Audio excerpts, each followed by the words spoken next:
protective arms wrapped around borders.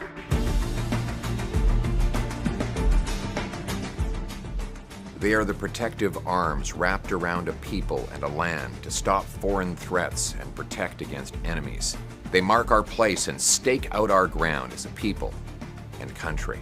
But in 9 years, the NDP Liberals have lost control of our borders, letting drugs, guns, and terrorists threaten our people. Part incompetence, and part their radical, borderless, globalist, post-national agenda. Speaking as a European. Here are the facts. Fact, after 9 years of Liberals, gun-related crime is up 116%, with Toronto police saying that over 80% of the gun offenses use illegal firearms from the United States. Fact, the Liberal government only inspects 1% of shipping containers coming into our country, allowing drugs and guns to sneak through in the other 99%. Fact, the Liberals let in multiple ISIS terrorists to Canada, including a man allegedly filmed cutting up a human body on a crucifix in the Middle East. The same man is now charged with planning a terrorist attack in Canada. Fact, the Liberal government admits it has lost count of the number of people who are in Canada illegally. But one government report estimated that it's anywhere between 20,000 or 500,000. But it could be more. Fact, 49,000 Canadians have died of opioid overdoses in the last 9 years, with many of those deadly drug ingredients coming in over our border through our ports from China and Mexico. Fact, Canadian security services have identified 350 organized crime rings operating within Canada's borders. 63 of these groups have international connections to China, Mexico, and other nations. Fact, in British Columbia, police recently discovered a super lab containing enough fentanyl and materials to kill 95 million people, more than killing our entire population twice. Fact, in the year leading up to September 2024, U.S. border agents seized 11,600 pounds of drugs coming from Canada. Fentanyl seizures tripled between 2023 and 2024. Even our neighbors have noticed. President Trump's administration has raised concerns and has put that as a rationale for imposing tariffs on Canada. These tariffs and these threats are wrong and unjustified, but it should not take a leader of a foreign country for the Liberals to scramble to fix their disastrous, broken border policy. I will take back control of our borders. My common sense, Canada First plan will, 1, immediately deploy military helicopters and surveillance to the border to spot and intercept risks, as the Canadian Forces Chief of the Defence Staff, General Jenny Carignan, offered this month. 2, expand powers of CBSA border agents to patrol anywhere along the border, not just at official border crossings. 3, hire 2,000 new CBSA border agents to intercept illegal crossers, drugs, guns, and other dangerous lawbreaking. 4, install high-powered scanners at all major land crossings and shipping ports. These scanners can see through walls of containers and vehicles to spot drugs, guns, and stolen cars.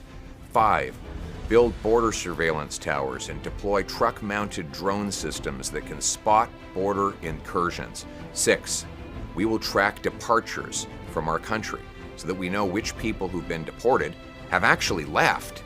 We'll pay for this program of border security by slashing wasteful programs like the Liberal gun buyback, which proposes to take away rifles from law-abiding hunters and off-duty police officers.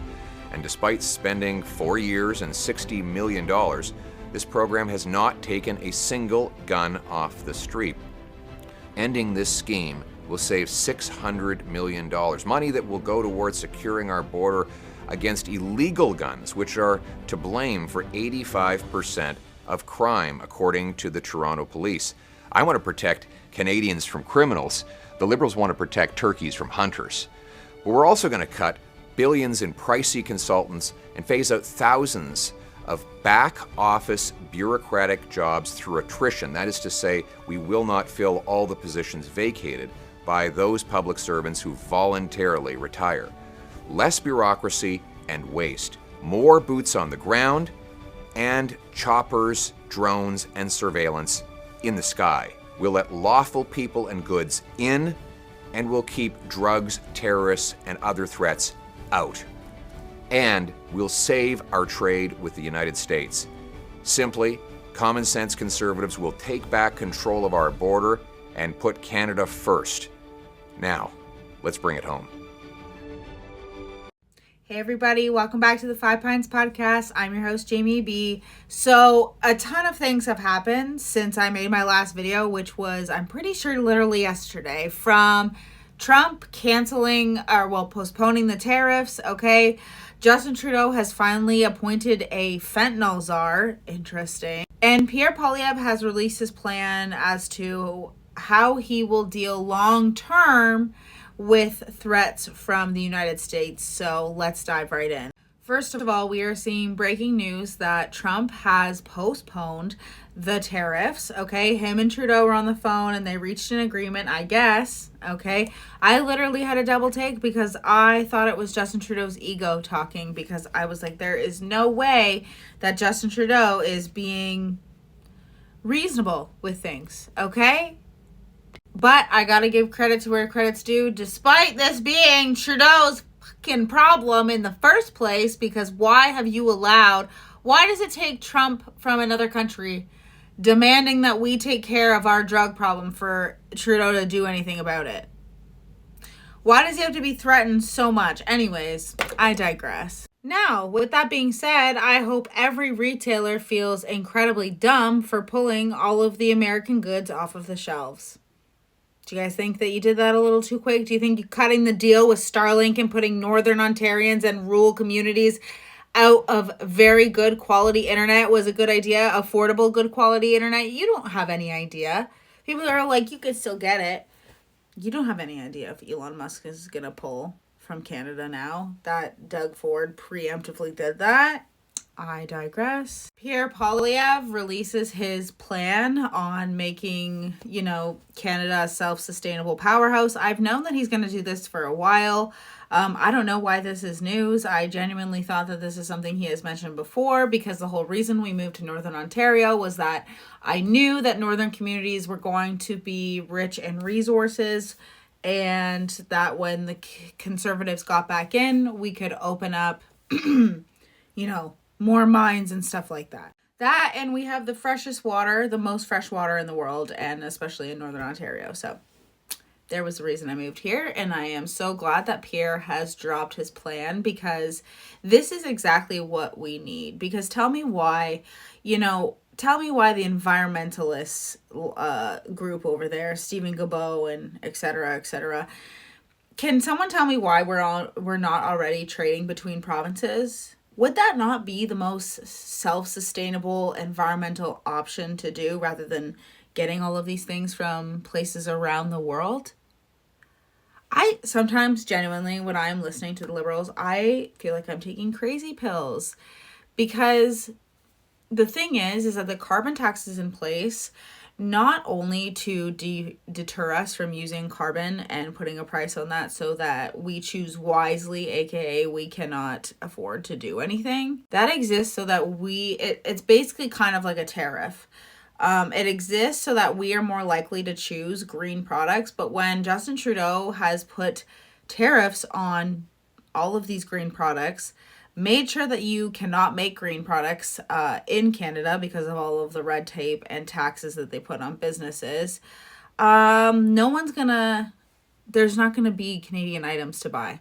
So I used to be all for the carbon tax until I went to go replace my electric heating, because it was so expensive that I literally, the one time that Kathleen Wynne was in, and the one winter that she was in, I swear to you, we had a $700 bill in 1 month.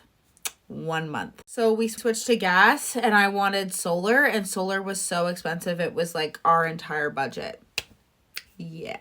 Now, I will admit that at first I was very upset with Pierre. I thought, why can't he just say that he is going to negotiate with Trump? I think that's the best option, because that's what Danielle Smith did.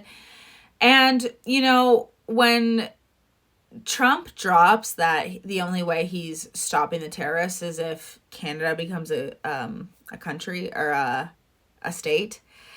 I understand more why Pierre wanted to distance himself. Now Pierre is putting out messages that he will negotiate good deals with Trump, but also at the same time making sure that we have an open plan to deal with if any other country does this to us at any moment in time. Okay, there is no reason, he's correct. There's no reason that Canada can't be this incredible self-sustaining powerhouse. If we invested more in our education, if we invested more in all of these different energy sectors that we have the capability of doing, just we are not doing, okay? Canada will be filthy fucking rich. And I really hope that Pierre, I really like his idea about regulating from province to province, from coast to coast, like especially things like trucking. And he did mention in that he wants to make the trucking regulations safe, and he wants to make them the same province to province. I think that's an excellent idea that maintains safety on a federal level and throughout the entire thing. If there's one thing that I genuinely appreciate about Canada, and why one of the reasons I didn't move to the States, I laugh because it's ridiculous, because United States does not have federal laws for amusement park safety. We have amusement park safety laws because of the accident in Edmonton. So I genuinely do think that things like that are good to be regulated federally, because it honestly, we have so many problems with our trucking industry, specifically with the corruption and the little amount of training that these people need to get into a giant fucking truck that has the ability to literally take out hundreds of people with one swipe. I'm all on board as long as we are not corrupting that to make sure that we are, putting our goods and consumerism over the lives and safety of Canadians like we have been, okay? And please tell me why, okay? This is one of the last things I'm going to talk about. Please tell me why the left is just now shopping local. Can everybody genuinely please take a step back with me, okay? Because be so for real. This is the same group, and I will give you praise any day of the week. If you decide to start gardening and eating cleaner and doing all of those things, I am happy for you and I applaud you for that. It's just like, why have you guys been okay with the government literally putting us into poverty to save the environment, and you have not been shopping local? When I was vegan, I was literally an environmental queen, and I talked the talk and walked the walk. Okay? I literally shopped local much as I did because I have integrity. I have no idea what the left has been doing for the last however many years. Like, we have truly lost the plot of what environmentalism truly is, because it's not electric cars. No, it's investing in our communities. It's having more greenhouses. I did see that greenhouse the other day. That was really lit up. Does it really need to be that many greenhouses, though, if we have them in every community? Have farms per communities. I genuinely don't know how this entire system got so exported. I have no idea how.